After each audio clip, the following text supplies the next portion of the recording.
Presiden Republik Indonesia, Prabowo Subianto, resmi meluncurkan Badan Pengelola Investasi Daya Anagata Nusantara atau Danantara pada Senin 24 Februari 2025 di Istana Kepresidenan Jakarta. Peluncuran ini digadang-gadang sebagai langkah besar dalam strategi perekonomian Indonesia dengan target pertumbuhan ekonomi hingga 8% dalam beberapa tahun ke depan. Namun, sebenarnya, apa itu Danantara? Danantara merupakan sebuah badan pengelola investasi yang berperan sebagai superholding yang mengkonsolidasikan aset-aset BUMN dan aset negara lainnya agar dapat dikelola secara lebih optimal.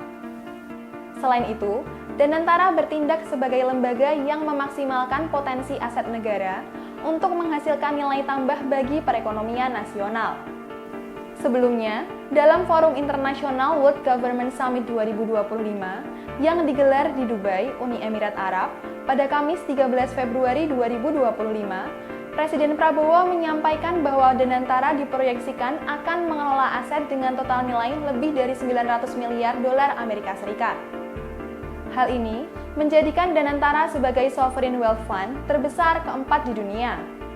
Menurut Prabowo, Danantara akan difokuskan pada investasi strategis di berbagai sektor dengan dampak ekonomi jangka panjang, termasuk energi terbarukan, manufaktur canggih, industri hilir, dan ketahanan pangan. Danantara sendiri akan membawahi 7 perusahaan milik pemerintah dengan kepemilikan aset terbesar dari total 47 BUMN yang masih beroperasi saat ini. Kepala negara juga mengungkapkan bahwa initial funding atau pendanaan awal Danantara diproyeksikan mencapai 20 miliar dolar Amerika Serikat. Ketua Dewan Ekonomi Nasional, Luhut Binsar Panjaitan, menegaskan bahwa Danantara akan membawa perubahan besar bagi investasi nasional.